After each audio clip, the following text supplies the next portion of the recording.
We will be bringing you plenty of state champions this year so you can learn from things that help bring them to the top. We encourage them to share unique ideas like we did with David Moskowitz, the head football coach at James I. O'Neill High School, a New York State champion.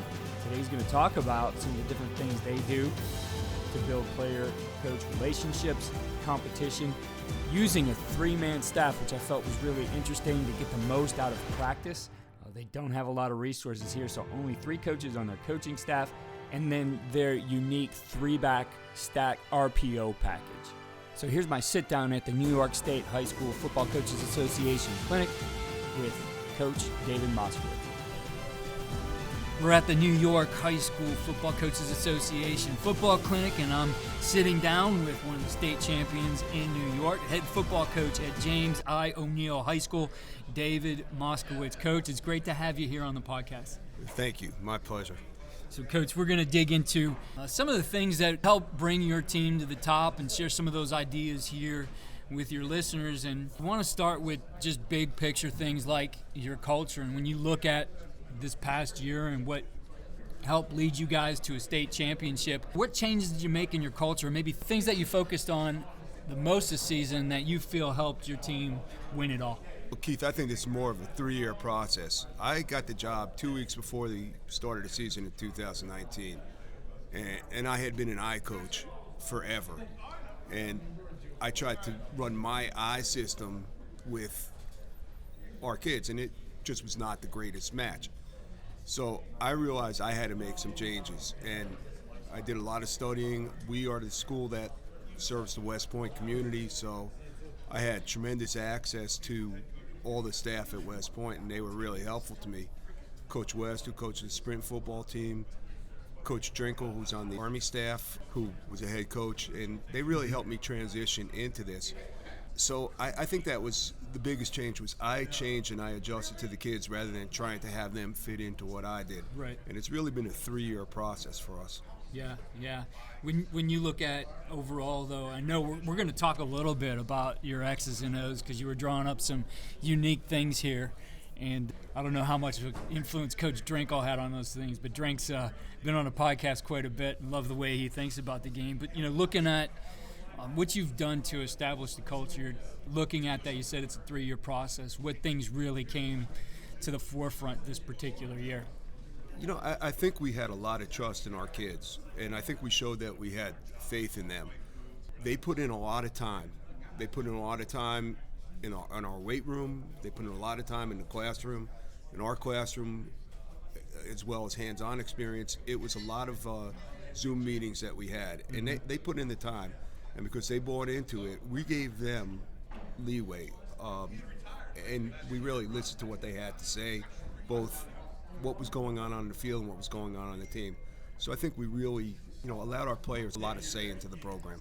That's obviously important. You want your players to be taking ownership, right? So you have to give them say in the program. And you mentioned your off season. I know that's important to everybody. When you look at the off season, what were some of the best things you guys did to get these guys ready for a season physically and both on that leadership side as well? I think kids love to compete. So we did about 6 or 7 7-on-7s. We were a throwing team. We've been a throwing team. This year we were more balanced, but the 7-on-7s, and kids just eat that up. I mean, they love to go out and compete, and we went against as a high level of caliber competition as we can, and I think that was one of our biggest things that we did. The weight room, we made the weight room real competitive with them. We set goals for them, incentives. If kids reach certain incentives, our booster club would provide a prize for them, some kind of garment, which kids love that sort of stuff. So what examples can you give me of, I guess, those incentives or those levels that you set for them? So we would have a 1,000-pound club. You'd have to be 1,000 pounds combined in the squat, the clean, and the bench. If you reach that, we're going to get you a sweatshirt. If you reach a 1,200-pound club, we'll now get you the sweatpants to go with it, and so on. And kids love that, and they love to see their name go up on a board. You mentioned the classroom as well, and you said some Zoom meetings. The pandemic obviously changed a lot of the ways we're doing things. What have you guys done really to get the most out of classroom time and Really, I guess, what changes have you seen that have helped in that regard? Well, I think one of the only good things that came out of the pandemic was the fact that we now had that ability to meet on the Zoom. I don't think anybody really utilized it before. No.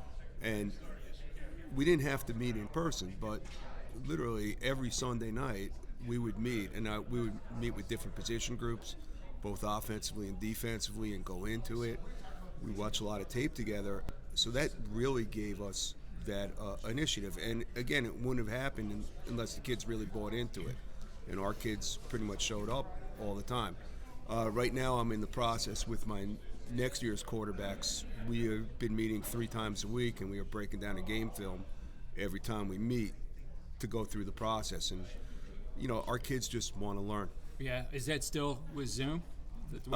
We still do it with Zoom. It makes it very convenient. Yeah. I mean, a lot of times you do have those kids maybe who are in another sport, have their time elsewhere, in other places. We're a small school. I mean, our kids all play 3 sports.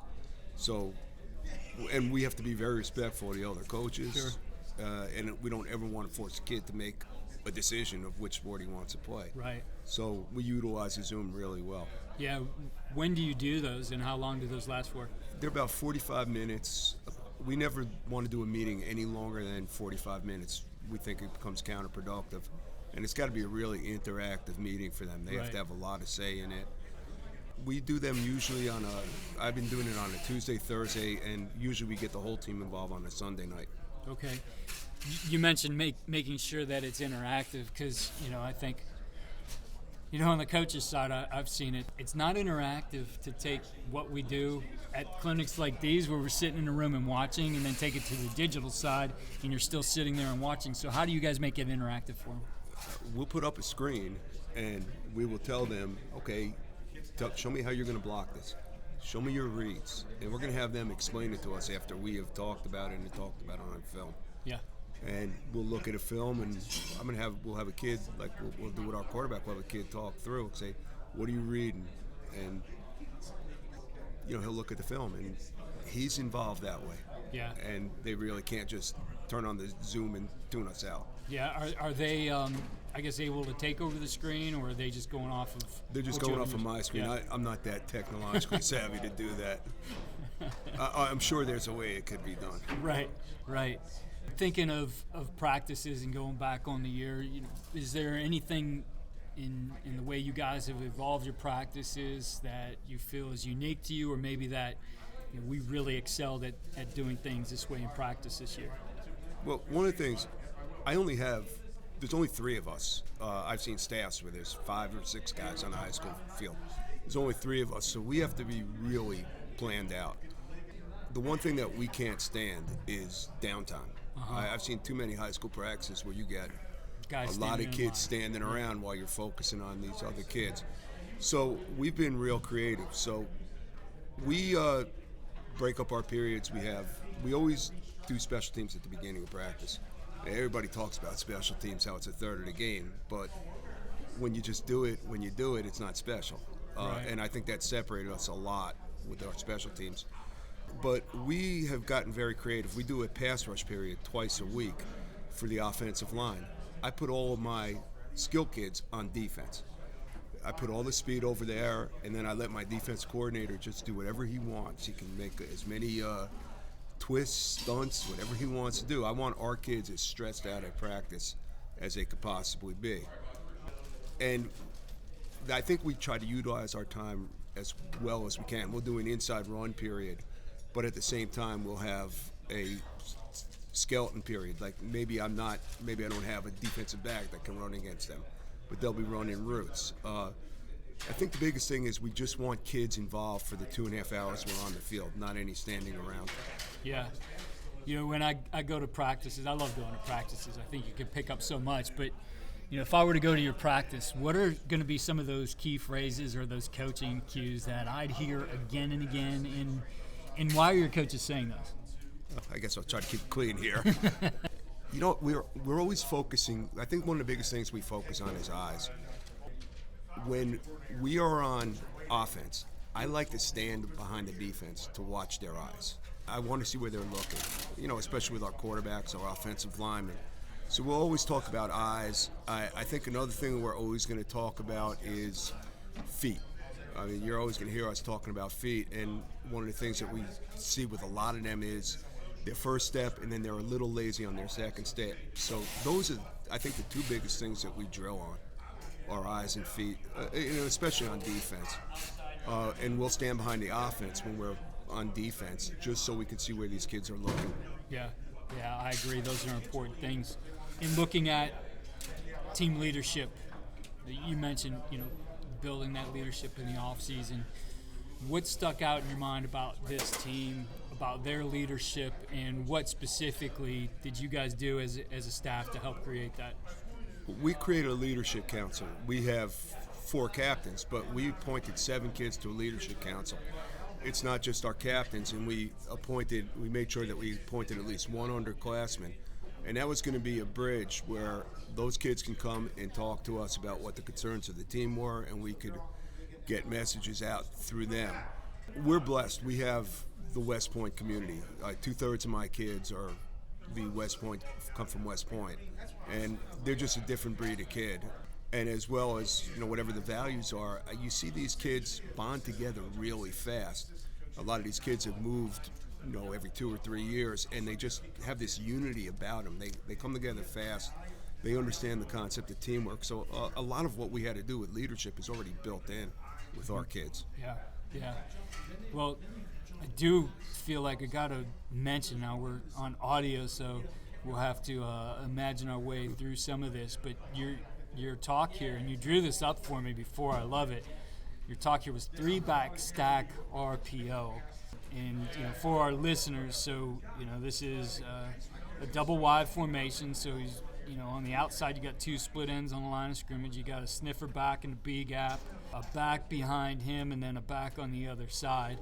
And I'd said, wow, when you drew it up, I'm like, oh, almost looks like the old Notre Dame box. And you said close, but you have the misdirection aspect of that in this package. Inside zone, the ability to throw quick game on every down. You said, this is something you guys did 14% of the time, and it led to like 16 or 17 touchdowns over the course of the year. So first of all, where'd the idea come from?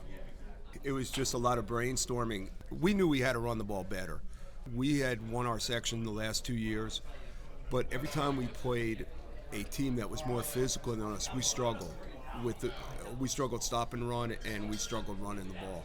We could score fast, but then somebody would keep the ball for 15 plays and take it and score, and that became really demoralizing. So we were motivated to run the ball better than we did. It was an adjustment to our talent. I don't know if this could have worked without the 2 kids we had on the outside. Mm-hmm. 2 kids we had on the outside were exceptional. And it was going to be, how is the defense going to adjust to those 2 kids? One kid he's a nationally ranked sprinter. He runs a 10.6 The other kid was New York State Player of the Year as a junior. And the first thing we looked at is, we're going to read the safeties. Do we have one-on-one matchups with those kids on the outside? If we do, we're going to throw right off the bat. It's our quick passing game. There were 3 choices they had on that. They could throw the hitch, they could throw the slant, or they could throw the fade. It all depended on corner leverage. And that was nothing new for us to teach. And if we're going to pick up 4 or 5 yards on the hitch, I can live with it. And those kids we had on the outside were able to turn this into something bigger every few plays. And that's our philosophy in our short game. We'll live with our short game. We can go down the field. It's like a run play. And every once in a while, we're going to break one. The other part of it, we run inside zone. So most of it is our inside zone concept. You have the quarterback's ability to pull the ball and pitch it. He never did that during the season, but he did have that ability. And we had the sniffer back giving a split zone look where we could freeze the linebackers. And any type of hesitation we got out of them made our inside zone a better play. Yeah, definitely. And then that's not all to it. You had a little bit of play action off of this too. So it was RPO, right? For you, pre-snap RPO, but then you would build some play action too. We did. We also built in a post-snap RPO. We ran an outside zone. We left that backside linebacker alone. If he disappeared, then we filled that void right behind him with a spot pass. So we had that, and we did run a play action, which was off of power action. We did initially put in a quarterback power, but I didn't want to get the quarterback hurt by running them, so we just went with the play action pass. It's a great package. You and I talked. We'll try to get this up for coaches to take a look at here really quickly, and when we do, make sure to share the links to that. And Coach, last question, just looking at this team, on or off the field, what's the one thing you do as the head coach that you feel really gives your players, your program, the winning edge? Coaching is all about relationships. I mean, that's really what it's about. And I think we've built great relationships with these kids. We know a lot about them, about everything that goes on in their lives. They share it with us. And because we have that trust with them and those relationships, I think that makes a big difference. I heard one of the coaches today, the Connecticut coach today, spoke about, I can't coach a kid until he trusts me, until he buys in completely. So I want to know as much about him as I can. And I think that's a great philosophy. Definitely. Well, Coach, what's a good way for our listeners to connect with you and learn any other aspect of your program? Okay, well, I guess there's a couple ways. Number one, we are on Huddle. If anybody wants, it's James I. O'Neill High School. If anybody wants anything, I'm more than willing to share on Huddle. My email is David, D-A-V-I-D, Moskowitz, Moskowitz, at hffmcsd.org. And my phone number, my cell is 845-323-2898. Coach, I really appreciate you taking the time here. It was great to meet you, and certainly best of luck to you and the Raiders in 2023. Thank you, Keith. Thank you again for listening to the Coach and Coordinator podcast. Be sure to check out Lauren's First and Goal Clinic, which is coming up March 9th, 10th, and 11th virtually. Has over 120 coaches from the pro and college level. You can find all the speakers at lfgf2023.coachesclinic.com. This supports a great cause, which Lauren's First and Goal was set up to do. The proceeds from this clinic go to cancer services, which means that the foundation will provide finances for families who are in need. Children have to travel to get cancer treatments, and this helps support those families. It also supports pediatric brain tumor research. So please bring your staff to this one. Again, that's lfgf2023.coachesclinic.com. Follow all we're doing on coachandcoordinator.com and follow me on Twitter at Coach K.